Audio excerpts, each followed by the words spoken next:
हबक्कुक का पुस्तक से अध्ययन कर रहे थे and we were just going through the introduction, and hopefully we will start today from verse 1.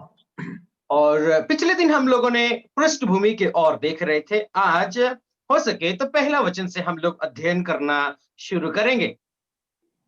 We just saw the meaning of the word Habakkuk. और हम लोगों ने हबक्कुक का अर्थ क्या है उसके विषय में हम लोगों ने अध्ययन किया था, चर्चा किया था। It means embracer, the one who is embraced or the one who embraces. सो हबक्कुक का अर्थ को हम लोग देखा था, एक व्यक्ति आलिंगन करने वाला या आलिंगन किया हुआ व्यक्ति। We saw the key verse is verse chapter 2 and verse 4. और हम लोगों ने जो कुंजी वाला शब्द को भी हम लोगों ने देखा था, दूसरा अध्याय उसका चौथा वचन। The righteous will live by faith. और जो धर्मी व्यक्ति है वो विश्वास से जिएगा। Then we saw the division of the book, the 3 chapters and how they are divided. और हम लोगों ने जो अध्यायों का विभाजन को हम लोगों ने देखा था, कैसे इन अध्यायों को विभाजित किया गया है। This prophetical book is about 2 questions that Habakkuk had for God and the answers God had given him, and that helped him to understand the purpose of God, and also to see and also to end the book with praise.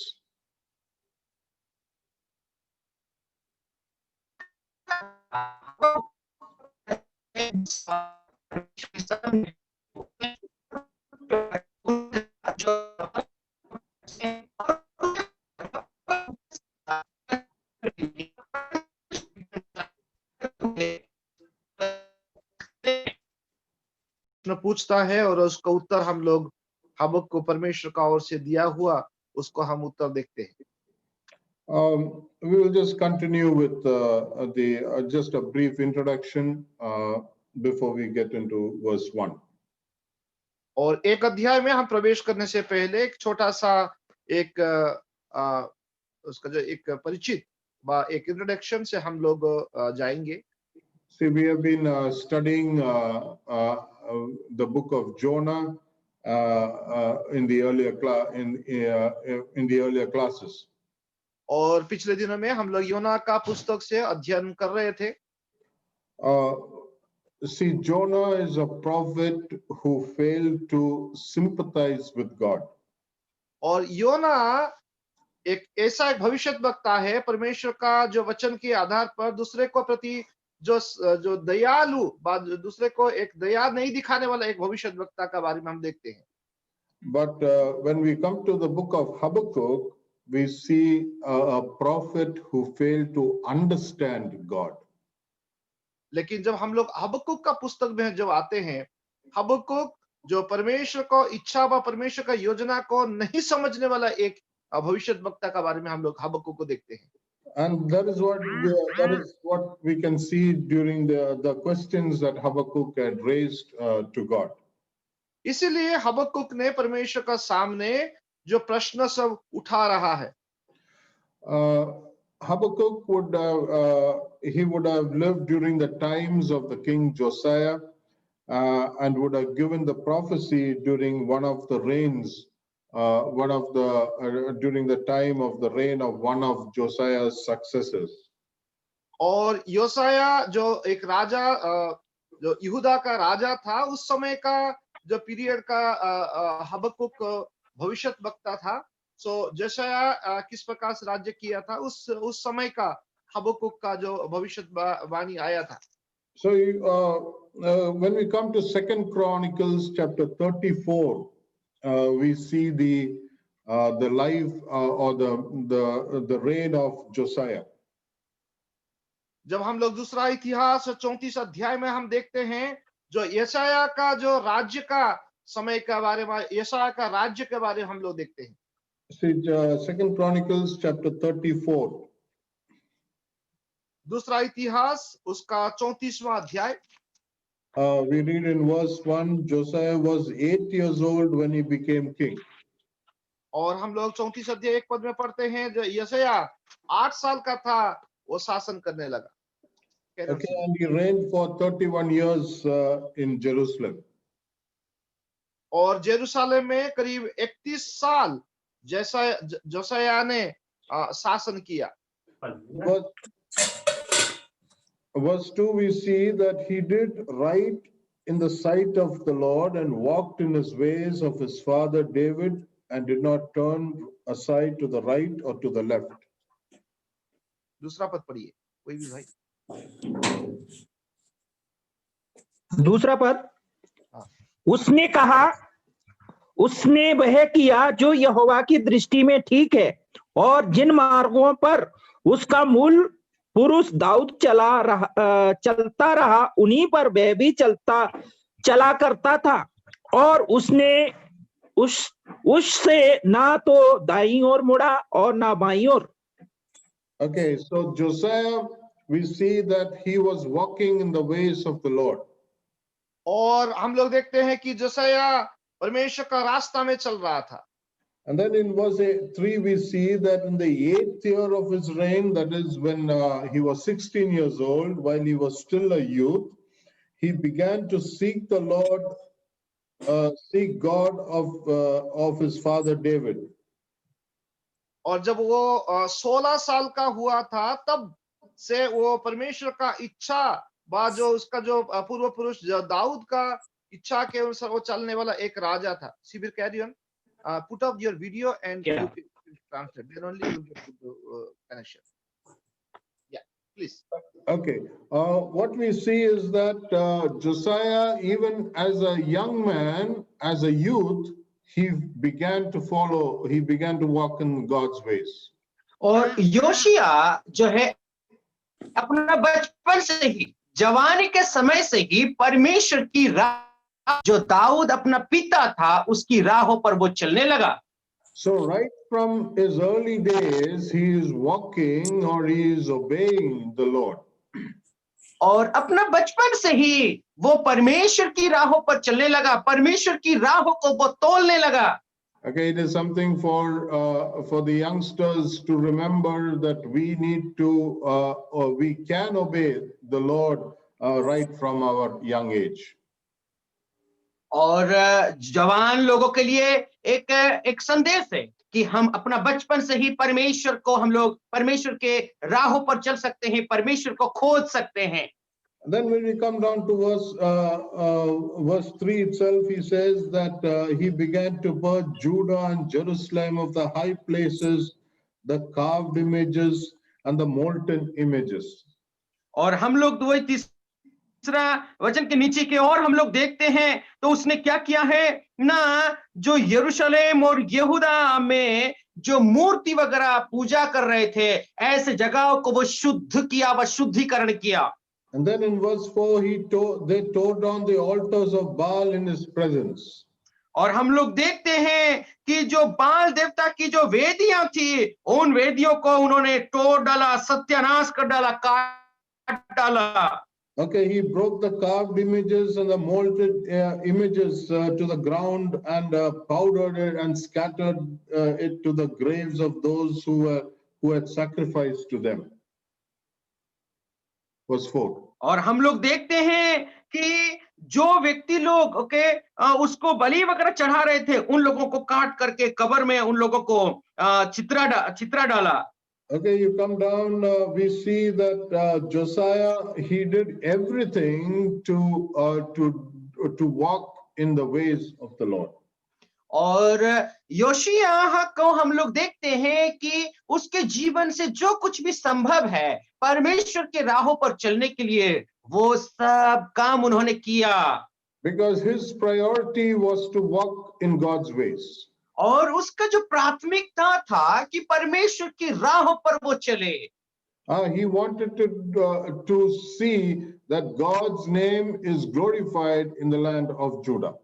और वो ये देखना चाह रहा था कि यहूदा जो राज्य है, यहूदा जो देश है, उस देश में परमेश्वर की महिमा हो, इस बात को वो देखना चाहता था। And then later, when we come down to chapter 35, and after his death, we see that Jehoiakim, he becomes the king of Judah. और हम लोग जो है 35 अध्याय के और जब हम लोग आते हैं तो जेहोयाकीम है वो राजा बनता है यहोशिया की मौत के बाद। Okay, so he becomes the king because king of Egypt and the relationship that Judah had with the king, the king of Judah, he makes Jehoiakim as the king of, the king of Egypt makes Jehoiakim the king of Judah as the king. और हम लोग देखते हैं जेहोयाकीम का रिश्ता जो है मिस्र देश के साथ था, इसीलिए मिस्र का जो राजा था जेहोयाकीम को यहूदा का राजा बनाता है। We read in chapter 36 and verse 5. और हम लोग जो है दूसरा इतिहास उसका 36वां अध्याय और 5वां पद में हम लोग ऐसा पढ़ते हैं, Jehoiakim was 25 years old when he became king, and he reigned 11 years in Jerusalem, and he did evil in the sight of the Lord. और हम लोग देखते हैं जब यहोयाकीम राज्य करने लगा तब वो 25 वर्ष का था और 11 वर्ष तक यरूशलेम में राज्य करता रहा और उसने वो काम किया जो उसके परमेश्वर यहोवा के दृष्टि में बुरा है। So we had Josiah, who is walking in the ways of the Lord, who did everything right in the sight of God, and then we see Jehoiakim later, who did everything that was evil in the sight of the Lord. और हम लोग एक तरफ तो हम लोग देखते हैं जेहोयाकीम जो यहोशिया जो परमेश्वर के दृष्टि में परमेश्वर के नजर में जो अच्छा है वो काम को करता रहा, और जेहोयाकीम एक तरफ परमेश्वर के नजर में जो कुछ भी बुरा है उस काम को वो करता रहा। So Habakkuk would have been probably living during this time where he has seen both the good things of King Josiah and the bad things that is being done, and there is so much evil in the land that he is praying to God. तो मेरे प्यारो हबक्कुक का परिस्थिति को समझिए, हो सके इस तरफ जो है अच्छाई हो रही है जो यहोशिया कर रहा है उस बात को भी उसने देखा होगा, और दूसरी तरफ जेहोयाकीम जो बुरी तरीके से जो बुरा काम करने लगा है, ऐसे परिस्थिति में वो जी करके ऐसे कर्मों को वो देख रहा होगा। The nation of Israel, the nation of Judah is now is reverted to massive spiritual and moral decay. और अभी हम लोग देखते हैं कि यहूदा जो देश है अभी नैतिक परिस्थिति में पूरा की पूरा सड़ रहा है। That is causing that has created a thought and a prayer in the heart of Habakkuk that he's asking God to cleanse this nation. और इसीलिए हबक्कुक का मन में एक सोच एक विचार उत्पन्न हो रहा है और परमेश्वर से दुआ और प्रार्थना कर रहा है कि इस देश को शुद्ध करे, इस देश को पवित्र करे। And that is where when he is asking God these questions and God is answering him on how he is going to bring about a change in the land of Judah. और इसीलिए वो परमेश्वर से जब दुआ करता है परमेश्वर उत्तर देता है। किस तरीके से परमेश्वर यहूदा में एक यहूदा में एक परिवर्तन लाने वाला है। Okay, when we come to chapter 1 and verse 1, जब हम पहला अध्याय पहला वचन के ओर आते हैं, we read the oracle which Habakkuk the prophet saw. और हम लोग देखते हैं कि परमेश्वर का जो नियम है, परमेश्वर की आज्ञाएं हैं, उस आज्ञाओं को हबक्कुक ने देखा। Okay, so verse 1 we see the identification of the prophet. और पहला वचन में जो भविष्यद्वक्ता है, नबी है, उसकी पहचान को हम देख सकते हैं। Okay, so the identification is Habakkuk himself, the prophet who is writing this book. और वो पहचान कौन है? ना हबक्कुक स्वयं इस पद को इस वचन को लिखते हैं। See, he would have been a member of the temple orchestra choir. और हो सके वो जो मंदिर था, उस मंदिर का उस गीत गाने वाली जो क्वायर टीम थी, उस टीम का एक सदस्य हो सके।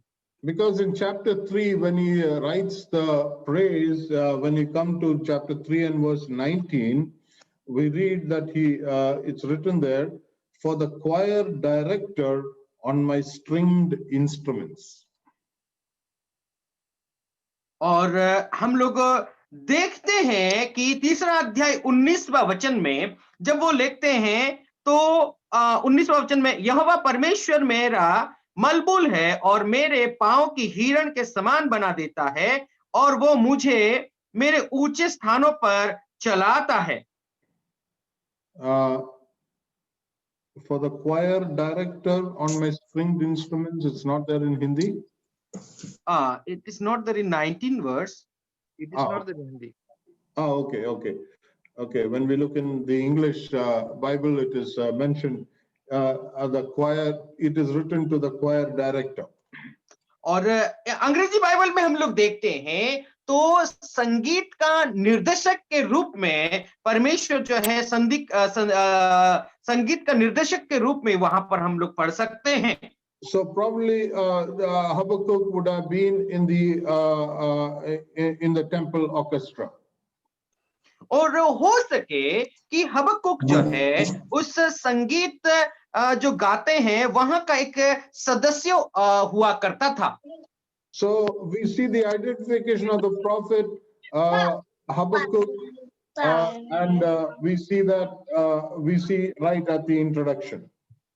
और हम लोग देखते हैं कि हबक्कुक जो है अपनी पहचान को जो है पहला वचन में ही वो देते हैं। The oracle which Habakkuk the prophet saw. और जो भारी वचन है परमेश्वर का जो आज्ञाएं हैं, उन आज्ञाओं को हबक्कुक नबी ने दर्शन देखा। Yeah, we read that he had a burden which Habakkuk had and he saw. और हम लोग देखते हैं हबक्कुक के जीवन में बहुत बड़ा एक बोझ था और परमेश्वर का दर्शन को उसने देखा। He is seeing the land of Judah. He has seen the good reign of King Josiah and how God's name was glorified, and now he sees the reign during the time of Jehoiakim, and he sees the degradation of spirituality, and so he has a burden, and he is coming with that burden to the Lord. So अभी हम लोग देख सकते हैं जो बोझ के साथ जो है हबक्कुक आता है। क्योंकि उसने जो है अच्छा शासन what is his name? Josiah. जोसिया का जो शासन को उसने देखा था और उसके साथ साथ जो अच्छा शासन को देखा, उसके साथ साथ जेहोयाकीम का जो बुरा शासन को उसने देखा है। इसीलिए एक बोझ के साथ परमेश्वर के सामने वो आ रहा है। So that's the burden that Habakkuk is displaying. और वही जो भारीपन है, वही जो बोझ है, उस बात को यहाँ पर प्रदर्शित किया गया है। He is lifting up that burden to the Lord. और वो जो बोझ है वो परमेश्वर के सामने जा करके वो ले जाता है और परमेश्वर को चढ़ाता है, देता है। And then from verses 2 to verse 4, we see the complaint or the question that Habakkuk is now raising to God. और जो दूसरा वचन से चौथा वचन तक हम लोग देखते हैं ना, परमेश्वर के सामने जो समस्याएं हैं और उन समस्याओं को लेकर के वो परमेश्वर के सामने वो जाते हैं। Okay, verse 2, we can say that it is the indifference of God to the prayer of Habakkuk. और हम लोग देखते हैं कि परमेश्वर के सामने जा करके जो उपद्रव जा करके वो परमेश्वर के सामने जा करके चिल्लाता है, लेता है। Okay, let's read verse 2. How long, O Lord, will I call for help? और दूसरा वचन को पढ़ लेते हैं। हे ये यहोवा, यहोवा, मैं कब तक तेरी दुहाई देता रहूंगा और तू ना सुनेगा? मैं कब तक तेरे सम्मुख उपद्रव चिल्लाता रहूंगा, क्या तू उद्धार नहीं करेगा? Okay, this is a prayer of Habakkuk. और यही है हबक्कुक का प्रार्थना। How long? और वो ये कहता है, प्रभु कब तक? See, I've been seeing all what is happening here and I've been praying to you, O Lord. How long should I pray and how long will you take, when will you answer me? और वो यही प्रार्थना करता है, प्रभु और कितना दिन तक मैं प्रार्थना करता रहूंगा, कब मेरी प्रार्थनाओं को तू सुनेगा, दुहाई देगा? See, in that question of how long, we can see the condition or the heart of Habakkuk. और जो हाउ लॉन्ग करके कब तक करके जो प्रार्थना कर रहा है, उसकी परिस्थिति में हम समझ सकते हैं हबक्कुक का हृदय कैसा होगा। See, it is showing that Habakkuk has been repeatedly praying this only one prayer to God. और हम लोग देखते हैं हबक्कुक जो है एक ही एक प्रार्थना को वो दोहरा रहा है, कब तक? How long, O Lord, will this violence go on in this land? Will this immorality go on in this land? Will this idolatry or this spiritual degradation go on in this land, and that you are not saving? और वो यही प्रार्थना करता है, प्रभु यहोवा कब तक ये जो मूर्ति पूजा चलता रहेगा, कब तक जो अनैतिकता चलता रहेगा, कब तक ये जो आत्मिक में शिथिलता व ठंडापन चलता रहेगा करके परमेश्वर के सामने वो पूछ रहा है। So it is a repeated cry. और ये क्या है? न बार बार दोहराने वाली चिल्लाहट है। It is also an unanswered cry. और ये क्या है? ना उत्तर देने वाला एक चिल्लाहट है, एक पुकार है। So I've been crying daily and praying daily to God, and then I'm asking God, how long? That means it is an unanswered cry that I am praying. I'm asking God, how long? और हम लोग देखते हैं कि बार बार वो जो है परमेश्वर के सामने दुहाई दे रहा है, प्रार्थना कर रहा है, उसकी प्रार्थनाओं का जवाब नहीं मिल रही है बार बार। इसीलिए वो जा करके कहते हैं, प्रभु कब तक मेरी प्रार्थनाओं का उत्तर नहीं दोगे? It is also a painful cry. और ये जो चिल्लाहट था, ये जो पुकार थी, बहुत दर्द भरा एक पुकार थी। He says, I cry out to you violence. और वहां पर हम लोग देखते हैं, मैं कब तक जो है चिल्लाता रहूंगा, अनर्थ काम क्यों चिल्लाता रहूंगा। I cry out to you violence. और वो यहां पर हम लोग देखते हैं कि उपद्रव करके मैं चिल्लाता रहूंगा। Okay, so actually we can see the word violence 6 times in this book. और उपद्रव जो शब्द है यहाँ पर हम लोग 6 बार पढ़ सकते हैं। It is more than physical brutality. और ये क्या है? ना शारीरिक जो चोट होती है, ये चोट से भी बढ़ करके है। It is a violation of the moral law to injure a fellow brother. और ये क्या होता है ना, ये जो उपद्रव होती है, ये शारीरिक चोट से भी बढ़ करके ये आत्मिक चोटें हैं। So in this land of Judah, and now there is violence, there is a tendency to injure the fellow brethren, and that is being seen. और हम लोग देखते हैं ना, ये यहूदा देश में उपद्रव ही उपद्रव है, और हम लोग देखते हैं अपने भाइयों के लिए, अपने बहनों के लिए जो उपद्रव, इस बात को हम लोग देख सकते हैं। And the content of that cry is that there is no justice in the land. और हम लोग देखते हैं वो पुकार में, वो चिल्लाहट में, वो रोने और गिड़गिड़ाने में उसका जो है समाधान नहीं है, उसकी जो न्याय नहीं है, इसीलिए उस पुकार को हम लोग देख सकते हैं। We see in verse 4, the law is ignored and justice is never upheld. और हम लोग देखते हैं चौथा वचन में, जो व्यवस्था को ढील दी गई है, न्याय को कभी भी प्रकट नहीं किया गया है, दुष्ट लोगों को बढ़ावा दिया गया है। See, when we read these three verses, can we relate to what is happening now in our present generation? मेरे प्यारो, जब इन तीन वचनों को हम जब पढ़ते हैं, पढ़ते समय जो है, क्या वर्तमान में जो हो रहा है, इस बात को हमारे जीवन के साथ तुलना कर नहीं सकते क्या? There is violence. और वर्तमान में अभी उपद्रव हो रही है। See, in verse 3 we read, strife and contention is there. और यहाँ पर हम लोग तीसरा वचन में हम लोग देखते हैं अनर्थ काम और जो है लड़ाई वगैरह सब कुछ और उत्पात दिखती है। And in verse 4 we see that the law is ignored. और हम लोग जो है व्यवस्था को जो है ढील दी गई है, इस बात को भी देख सकते हैं चौथा वचन में। We see there is no justice in anything that what is happening around the our society these days.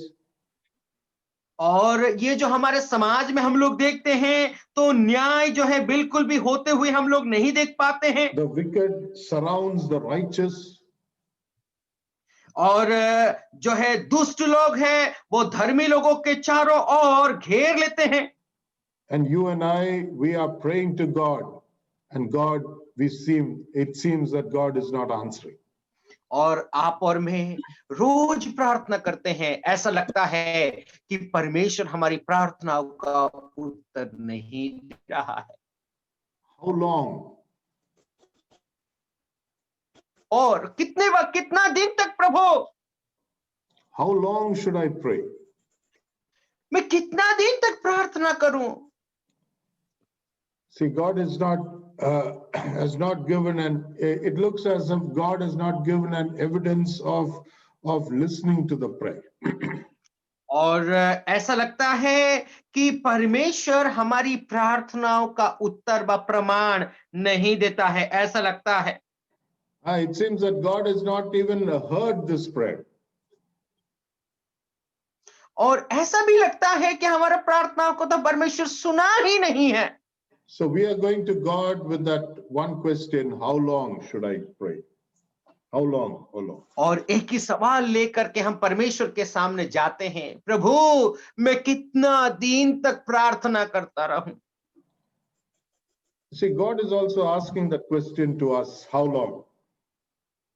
और परमेश्वर भी हमसे पूछता है, कितना दिन? See, we go to God and ask him how long. और हम जा करके परमेश्वर के सामने पूछते हैं, प्रभु कब तक? But God is also asking to us how long.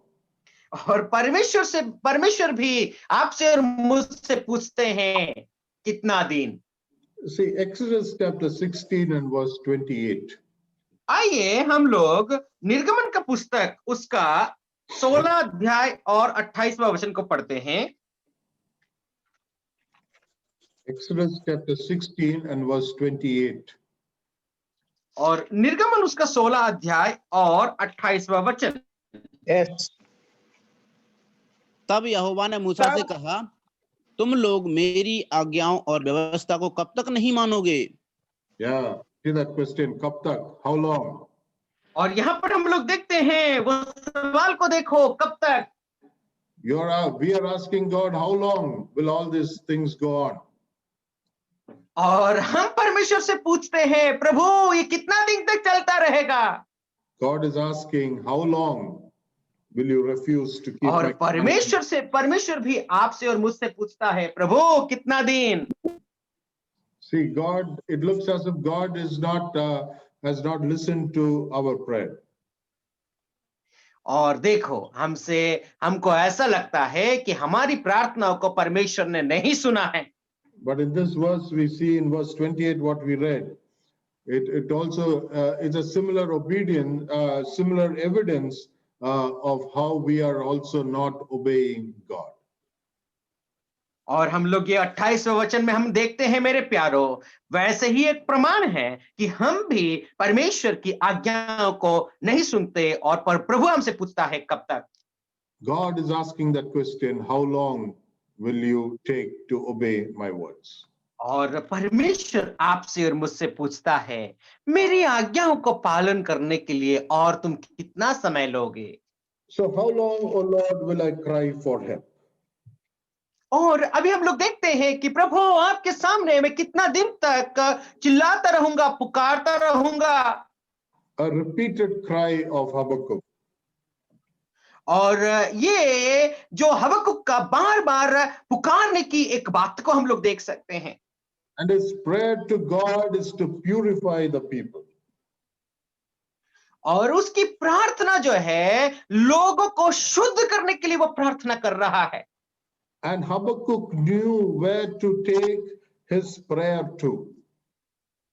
और हबक्कुक इस बात को जानते थे कि वो किसके पास वो प्रार्थना और विनती को लेकर के जाएं। Because it is only God who can answer the prayer and see that there is going to be a change in the land. और हबक्कुक इस बात को जानते थे क्योंकि परमेश्वर ही एक ऐसा व्यक्ति है जो प्रार्थनाओं को सुन करके वो जो देश है, वो जो जमीन है, उसको शुद्ध और पवित्र कर सकते हैं। See, it teaches us one thing, that our prayers also to be taken to God when we are seeing all these things that is happening around us these days. और यही बात को हम लोग सीख सकते हैं कि आज हमारे देश में, हमारे जगहों में जो है, इससे ही घटनाएं हो रही है। Because we read the psalmist in Psalm 140, we read that even the psalmist had this understanding that he had to take his prayer to God when he's seeing all the things that is happening around him. और हम लोग देखते हैं भजनकार क्या करता है कि वो जो परिस्थितियां, परेशानियां जो चारों ओर वो देखता है, ऐसे परिस्थिति में भजनकार जो है परमेश्वर के सामने प्रार्थनाओं को लेकर के जाता है। So it was the people that were against him individually. और हम लोग देखते हैं जो लोग थे वो व्यक्तिगत रूप से उसके खिलाफ थे, उसके विरोध में थे। We read in Psalm 140, Lord, you rescue me. There are people from these evil men. और भजन संहिता 140 में हम लोग देखते हैं, प्रभु इन लोगों से मुझे उद्धार करिए, देखिए कितने दुष्ट और क्रूर लोग मेरे चारों ओर हैं। Okay, so these evil men who is instigating violence, these evil men who does not have justice, these evil men who thinks of strife and contention, these people, Lord, you preserve me. और ये जो उपद्रवी लोग हैं, ये जो दुष्ट लोग हैं, क्रूर लोग हैं, प्रभु ये लोग मेरे ओर घेर चुके हैं, प्रभु ऐसे लोगों से मुझे उद्धार करिए करके भजनकार प्रार्थना करते हैं। So because in verse 4 of Habakkuk chapter 1 we see the wicked surround the righteous. और चौथा वचन में हम लोग इस बात को देखते हैं, हबक्कुक उसका पहला अध्याय जो है, धर्मी लोगों को दुष्ट लोग घेर लेते हैं। So the psalmist is also asking God to preserve him from all these evil men who is surrounding him. और भजनकार भी यही दुआ, यही प्रार्थना करते हैं कि जो दुष्ट लोग उनके चारों ओर घेर रखे हैं। So we see the indifference of God to the prayer of Habakkuk. और हम लोग देखते हैं एक भिन्नता का प्रार्थना जो हबक्कुक का जीवन में परमेश्वर के सामने वो लेकर के जाते हैं। In verse 3, when we come down to verse 3, we see the inactivity of God towards evil. और तीसरा वचन में हम लोग देखते हैं कि परमेश्वर जो दुष्टता और क्रूरता चारों ओर हो रही है उसके लिए परमेश्वर कुछ नहीं कर रहा है जैसा लग रहा है। See, Habakkuk, from that question, how long, he now moves to the question, why? और जो है पहले सवाल वो करते हैं कब तक, उसके बाद क्यों ऐसा होता है करके ये सवाल को, दूसरा सवाल वो परमेश्वर के सामने पूछते हैं। See, in verse 3 we read, why do you make me see iniquity? और वो ये प्रार्थना करते हैं, तू मुझे अनर्थ काम को क्यों दिखाता है। He moves from discouragement to doubting God's motives. और वो सबसे पहले क्या है, जब निरुत्साह से अभी आगे जा करके एक संदेह पैदा कर रहे हैं। Okay, to that question of how long, that is a cry of discouragement. Now he's asking God, why? और हम लोग देखते हैं प्रभु कब तक, ये चिल्लाहट, ये प्रार्थना करने के बाद प्रभु क्यों करके सवाल पूछते हैं। See, the interesting thing that we need to remember is that God does not answer why. और एक बात को आपको और मुझे याद रखना है कि ये क्यों इस सवाल का जवाब प्रभु नहीं देता है। See, we see that we hear that cry from the cross where Jesus Christ himself asked, my God, why hast thou forsaken? और प्रभु यीशु मसीह जब क्रूस पर रहते हुए एक प्रार्थना को किया था, हे प्रभु, हे प्रभु, हे पिता, तूने मुझे क्यों छोड़ दिया है। But we don't read an answer to that question, why. और हम लोग इस प्रार्थनाओं का, इस सवालों का जवाब को हम नहीं पढ़ पाते। See, God will not answer why. और परमेश्वर क्यों का सवाल को उत्तर नहीं देता है। See, it is God who will answer and tell, and we should ask, what is it that we have to learn through all these things? और प्रभु ये क्यों का सवाल जो है वो पूछ सकता है, लेकिन इन सवालों में हमें बहुत सारे लेसन्स को, बहुत सारे सीख को हमें सीखना पड़ेगा। So why do you make me see iniquity? और वो ये प्रार्थना करते हैं, तू मुझे क्यों अनर्थ कामों को क्यों दिखाता है, And cause me to see the wickedness that is happening around. और जो और क्या कारण है कि तू उत्पात को दिखाता ही रहता है। Destruction and violence are before me. और उपद्रव और लूटपाट मेरे चारों ओर होते रहते हैं। See, it is similar to the present situation we are in. सो मेरे प्यारो, अभी वर्तमान परिस्थिति में जो हो रहा है वैसे ही परिस्थिति में पहले जो था वैसे ही परिस्थिति में अभी हम लोग हैं। See, there is destruction that is happening around. और हम लोग देखते हैं चारों ओर जो है विवाद और लूटपाट बढ़ता जा रहा है। There is violence that is happening. और चारों ओर उपद्रव बढ़ते जा रहा है। It is increasing day by day. और रोज ब रोज जो है बढ़ते जा रहा है। And that makes us wonder when all this will come to an end. और हमको ऐसा, हम चकित हो जाते हैं, हम आश्चर्यचकित हो जाते हैं कि कब इन सब चीजों का समाप्ति होगा। And then in verse 4 we see the injustice of the people. और चौथा वचन में हम लोग देखते हैं लोगों का अन्याय को हम लोग देख सकते हैं। Justice is never upheld. और जो है न्याय को कभी भी बढ़ावा नहीं दिया गया है। the law is ignored. और जो व्यवस्था है, नियम है, कानून है, उसको ढील दी गई है। Can we relate that to what is happening these days? क्या मेरे प्यारो, वो जो घटना हो रही थी, आज का जीवन में आज जो घटना हो रहा है, उसको हम क्या तुलना कर सकते हैं क्या? See, we don't have to go into any political or any other situations.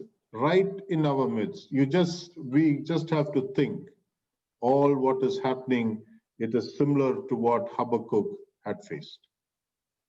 मेरे प्यारो, आप राजनीतिक की ओर मत जाइए। जो अभी वर्तमान की घटनाओं को आप देखिए और आप ये सोचिए, अपना मन में बैठ करके सोचिए कि हबक्कुक का जीवन काल में जो घटनाएं हो रही थी, क्या आज ये सब घटनाएं नहीं हो रहा है? Is there justice in our land these days? क्या मेरे प्यारो, हमारे ये जो धरती पर, हमारे ये जो जमीन पर क्या न्याय होते हुए हम देख पा रहे हैं क्या?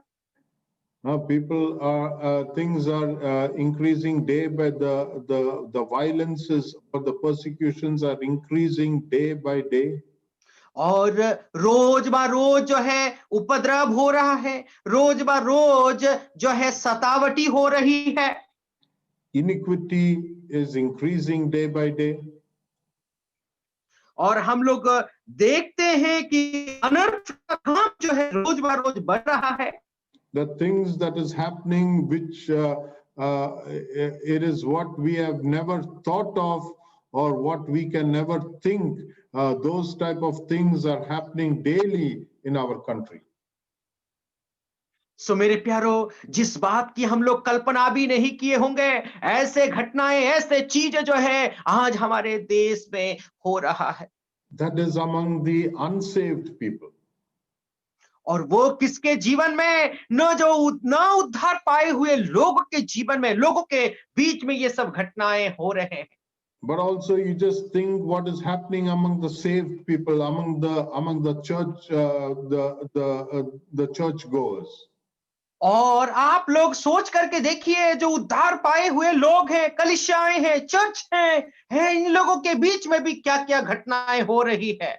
What is happening is what we cannot think of or what we have not seen in the past many years, what is happening these days. मेरे प्यारो, हमारे जीवन काल में बीते हुए वर्षों में जो घटनाओं को हम लोग नहीं देखे थे, सोचे भी नहीं थे, ऐसे घटनाएं, ऐसे चीजें जो है आज हमारे बीच में हो रहा है। Sometimes it pains us when we hear of certain things that is happening around our Christian circles. सो मेरे प्यारो, हमारे मसीही जगत में जब ऐसे घटनाएं, अनर्थ काम हो रहा है, ऐसे कामों को सुन करके, ऐसे घटनाओं को सुन करके हमारे दिल में दर्द होता है, दुख हम लोग महसूस करते हैं। And as those who love the Lord and who love the people of God, we are praying to God and we are asking God to bring about a change among the people. सो मेरे प्यारो, हम जो लोग हैं परमेश्वर से दुआ करते हैं, हम जो लोग हैं परमेश्वर के करीब हैं, पवित्र लोग हैं, हम प्रार्थना करते हैं, प्रभु एक बेदारी ला, प्रभु एक परिवर्तन को ला करके हम दुआ और प्रार्थना करते रहते हैं। So our prayers would be, Lord, we pray and then we ask this question, Lord, how long will this go on? और हमारा प्रार्थना यही रहेगा, प्रभु हम जब प्रार्थना करते हैं, प्रभु ये कितना दिन तक ये सब चलता रहेगा? When will all this come to an end? प्रभु कब जो है ये सब घटनाओं का समाप्ति होगा? Okay, now God gives the answer from verse 5 to verse 11. और अभी वर्तमान में परमेश्वर जो सवालों का जवाब 5वां वचन से लेकर के 11वां पद तक वो उत्तर देते हैं। See, God does not give a direct answer to all those questions that Habakkuk raised. और परमेश्वर जो है सीधी तरीके से जो हबक्कुक ने सवाल उठाया था, उस सवालों का जवाब नहीं देते हैं। He gives an answer. लेकिन परमेश्वर सवालों का जवाब जरूर देते हैं। And we see in verse 5. और 5वां पद में हम लोग देखते हैं, Look among the nations, observe, be astonished, wonder. और अन्य जातियों के ओर चित्त लगा करके देखो और बहुत ही चकित हो। God is telling Habakkuk, now you look beyond Judah. और परमेश्वर हबक्कुक को कहते हैं यहूदा से बढ़ करके यहूदा को छोड़ करके दूसरे देशों की ओर देखो। God is saying that I am going to do something that will astonish everyone. और मैं एक ऐसे कामों को करने वाला हूं सभी लोगों को चकित कर देगा। See those words, look, observe, astonished, and wonder. It is a command given by God. और देखिए कि देखो, चित्त लगा करके देखो और जो है तुम चकित हो जाओ, ये क्या है ना, परमेश्वर की एक आज्ञाएं हैं। Okay, so I'm going to do something that is going to be wonderful and something that will astonish you. और मैं ऐसा एक काम करने जा रहा हूं तो सभी लोगों को चकित कर देगा, सभी लोगों को आश्चर्यचकित कर देगा। See, there is something going to happen in your days. और तुम्हारे दिनों में ऐसा एक घटना घटने वाली है। And you will not believe if I told you what is going to happen. और तुम जो है विश्वास ही नहीं कर पाओगे जो है जो घटना होने वाली है उस बात को मैं यदि बताऊं तो। You will be astonished at what I am going to do. और मैं जो काम करने वाला हूं उस कामों को यदि सुनोगे देखोगे तो तुम चकित हो जाओगे। See, that is what God is telling Habakkuk. और वही बात हबक्कुक को परमेश्वर कह रहे हैं। And that is how God works. और इस तरीके से ही परमेश्वर काम करता है। See, God does things that will astonish us and that will make us wonder about the things that how God answers our prayers. सो मेरे प्यारो, जो काम परमेश्वर करते हैं वो काम हमारे लिए आश्चर्यजनक है, और जो काम परमेश्वर करते हैं वो काम हमारे लिए चकित होने वाली बात है और हमें चकित कर देता है। See, even in our personal lives, we know that God answers prayers in ways which we have never thought of. और हमारे व्यक्तिगत जीवन में भी हम जब प्रार्थना करते हैं परमेश्वर विभिन्न माध्यम से विभिन्न तरीके से हमारी प्रार्थनाओं का उत्तर देता है। And when God answers our prayers, we will be astonished and we will be wonderstruck at how God has answered or delivered us or given us an answer to our prayers. तो मेरे प्यारो, जब हम हमारे जीवन में हम लोग देखते हैं तो परमेश्वर विभिन्न तरीके से प्रार्थना को उत्तर देता है और उन प्रार्थना को उत्तर देने से हम चकित हो जाते हैं, आश्चर्यचकित हो जाते हैं। See the word observe in verse 5. Look among the nations and observe. और आप 5वां वचन में देखिए कि अन्य जातियों को और देख करके चित्त लगा करके देखो। Okay, observe. The word is meaning, it means more than just a glance. और जो चित्त लगाना व निरीक्षण करके देखना उसका मतलब क्या है, जैसे पलक झपक करके देख करके आने जैसा नहीं है। So it is not that you just glance at something, but you have a careful attention or you carefully see something. और यहाँ पर चित्त लगा करके देखना उसका मतलब क्या है, कुछ विषय को पलक झपक करके आना जैसा नहीं है, बल्कि उस वस्तु को उस चीज को निरीक्षण करके देखना, बहुत ध्यान पूर्वक देखना। Yes, God is saying that you observe, you look among the nations and you observe. और परमेश्वर ये कहता है तुम अन्य जातियों की ओर देखो और निरीक्षण करो। See, I would the things that is happening around and how it is slowly turning and changing, we have to carefully observe and see what God is doing. सो मेरे प्यारो, हमारे चारों ओर जो घटनाएं हो रहे हैं, मैं आप लोगों का ध्यान जो है उसकी ओर मोड़ना चाहता हूं। देखिए हमारे चारों ओर जो है क्या घटनाएं हो रही है, और आप ध्यान पूर्वक देखिए कैसे परिवर्तन हो रहा है। See, it is always good when we can observe, when we pay close attention or observe very carefully at certain things. और ये बहुत महत्वपूर्ण है कि कुछ बातों को हमें ध्यान से देखना चाहिए और ध्यान लगा करके उन बातों को चित्त लगा करके निरीक्षण करना चाहिए। See, it will give us it'll give us a sense of God working through all these things.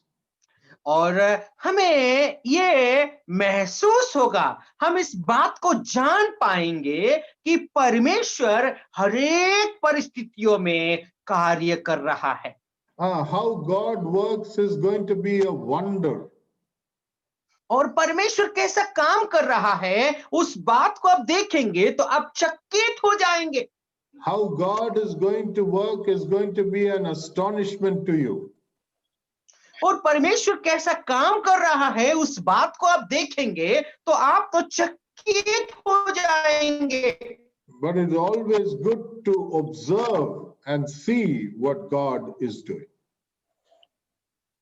सो ये बहुत अच्छी बात होगी कि हमें चित्त लगा करके ध्यान से देखना चाहिए कि परमेश्वर किस तरीके से कार्य कर रहा है। Because when we come to the end of this book of Habakkuk, we will understand why Habakkuk praises God.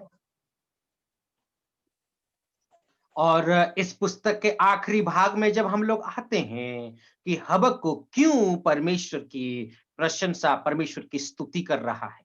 So the invader is appointed in verse 5. और 5वां वचन में हम लोग देखते हैं कि जो एक व्यक्ति आ करके उन लोगों को गुलाम बना करके ले जाने वाला, हरा करके ले जाने वाला व्यक्ति को नियुक्त किया गया है। And in verse 6 we see that the invader is identified. और 6वां वचन में हम लोग देखते हैं कि वो जो व्यक्ति है आ करके जो उठा करके बस सता करके ले जाने वाला व्यक्ति का पहचान को हम लोग देख सकते हैं। Verse 6, for behold, I am raising up the Chaldeans, that fierce and impetuous people who march throughout the earth to seize dwelling places which are not theirs. और हम लोग 6वां वचन में इस बात को पढ़ सकते हैं, देखो मैं कसदियों को उभारने पर हूं, वे क्रूर और उतावली करने वाले जाति हैं जो पराए वासस्थानों को अधिकारी होने के लिए पृथ्वी पर में फैल गए हैं। Okay, the word Chaldeans is interchanged with the word Babylonians that is used many times, we can see. और कसदियों जो है बाबुल के लोगों को दर्शाता है, और वो क्या है ना, परिवर्तित एक शब्द है, मतलब अदला बदली वाला शब्द है। Okay, the Chaldeans they lived in southern Mesopotamia. और ये जो बाबुल के लोग, कसदियों के लोग जो है, जो वे लोग दक्षिणी मेसोपोटामिया में रहने वाले लोग हैं। They dominated the world in 626 BC. और वे लोग 626 ईसा पूर्व में दुनिया को अपने वश में करके रखे थे। So God is now saying that I am raising up the Chaldeans or the Babylonians to bring about an answer to your question. और वो ये कहते हैं तुम्हारा सवाल का जवाब में मैं कसदियों बाबिलोन के लोगों को मैं उभारने पर हूं। They are going to be the rod of the punishment that is going to come upon the land of Judah. और जो यहूदा के देश में वे लोग एक दंड के रूप में, एक न्याय के रूप में उभरने पर हैं। God is going to correct the people of the land of Judah, but it is not, it is in a way in which Habakkuk had not thought of. और परमेश्वर जो है यहूदा के गोत्र को सुधारने वाला है, यहूदा के गोत्र को दंड देने वाला है, जो कि हबक्कुक ने अपने जीवन में कभी नहीं सोचा होगा। Because in verse 5, when God says, you look beyond Judah, we see that God is saying that I am going to bring the Babylonians to bring about a change in this land. और 5वां वचन में हबक्कुक को कहते हैं, तुम जो है यहूदा से बढ़ करके देखो, अन्य जातियों की ओर देखो, मैं जो है बाबिलोन को यहूदा में लाने पर हूं। I am raising up a godless and a wicked people to chastise Israel.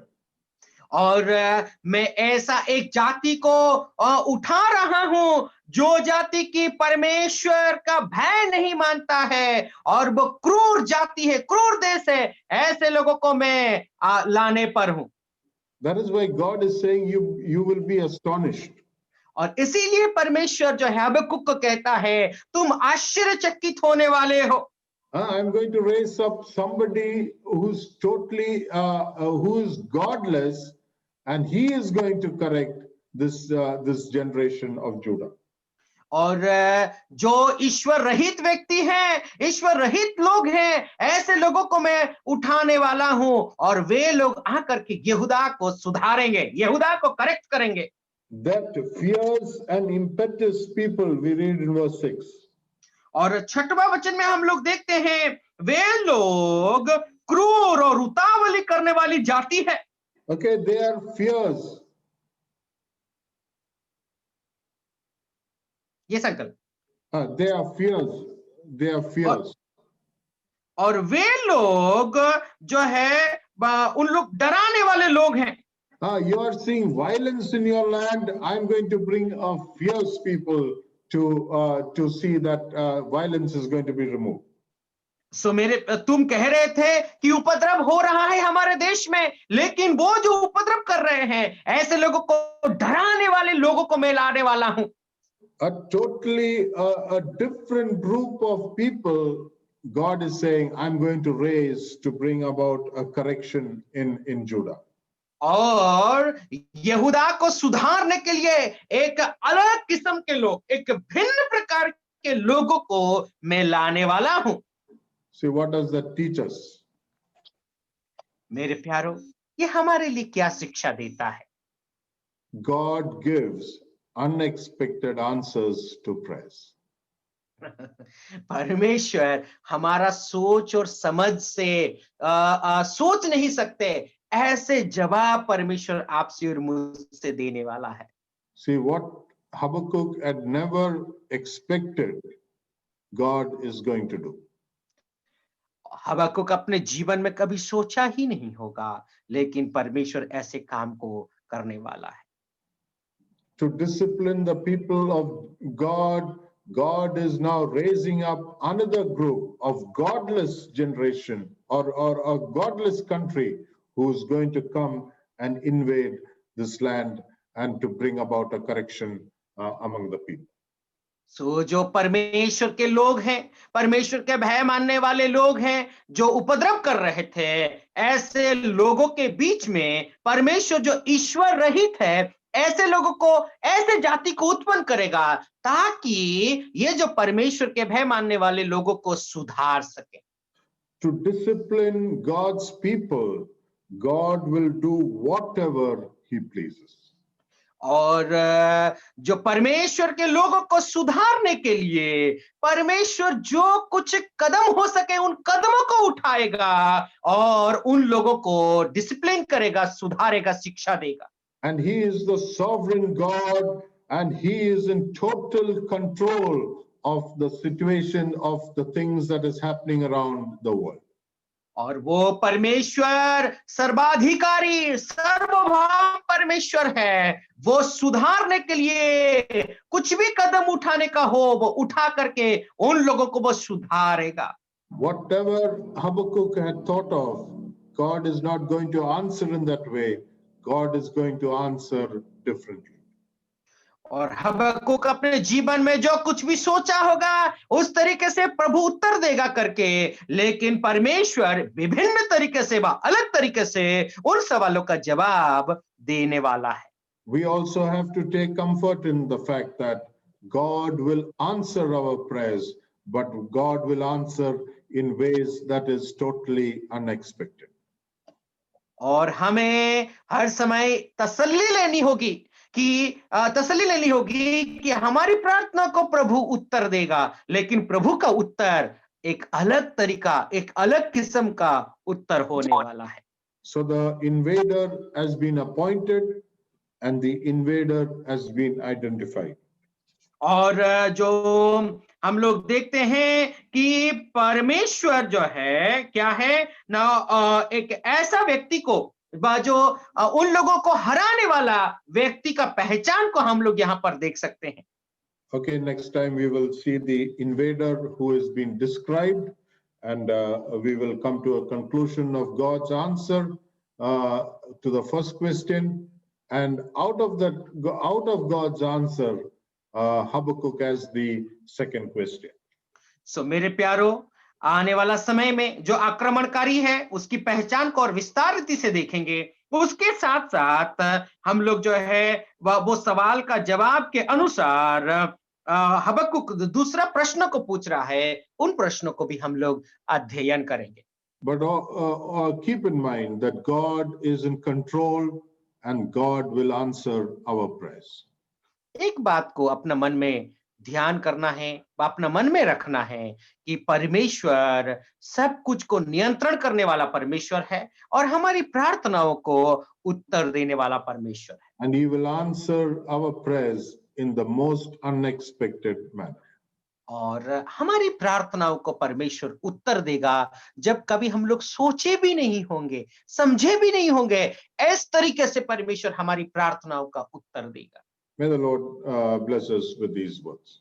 और परमेश्वर इन वचनों के जरिए हम सभी को